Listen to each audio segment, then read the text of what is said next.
Hrvatski narode, Hrvatice, Hrvati, dragi moji prijatelji, prvašice, prvaši. Evo, Andrej Plenković najavio je zbog predizborne kampanje od 1. siječnja veće plaće, znači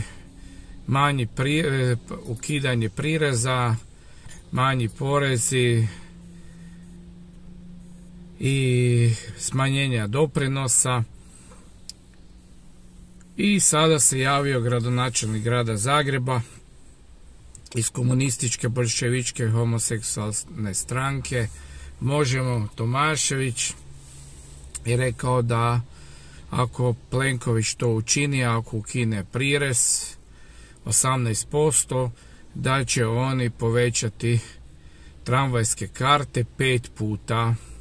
Znači sada je tramvajska karta 4 kune, onda će koštati 24 kune, to jest 3 eura i 19 centi. Također rekao je ako Plenković znači ukine prirez, da će vrtići poskupjeti na 2000 kuna mjesečno, to je 270 eura.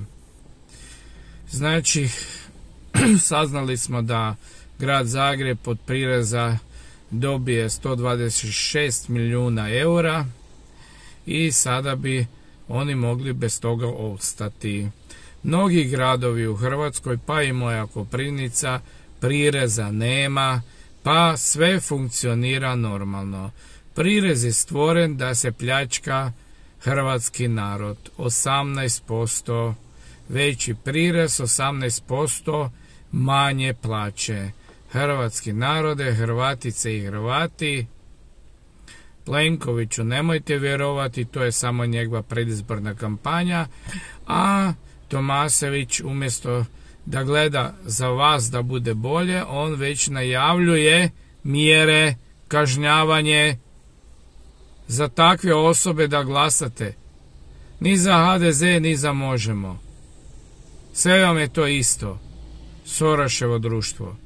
Hrvatski narode, Hrvatice i Hrvati, dragi moji prijatelji, prvašice i prvaši, Hrvatska nije slobodna, oslobodimo Hrvatsku, bez borbe nema slobode, Hrvatsku ćemo vratiti narodu zajedno s Isusom Kristom, nikad se nećemo odreći našeg pozdrava za dom spremni, niti Boki Hrvati, ni Hrvatska Hrvatom, a mi možemo znači odjaviti se sa našim pozdravom za domovinu spremni.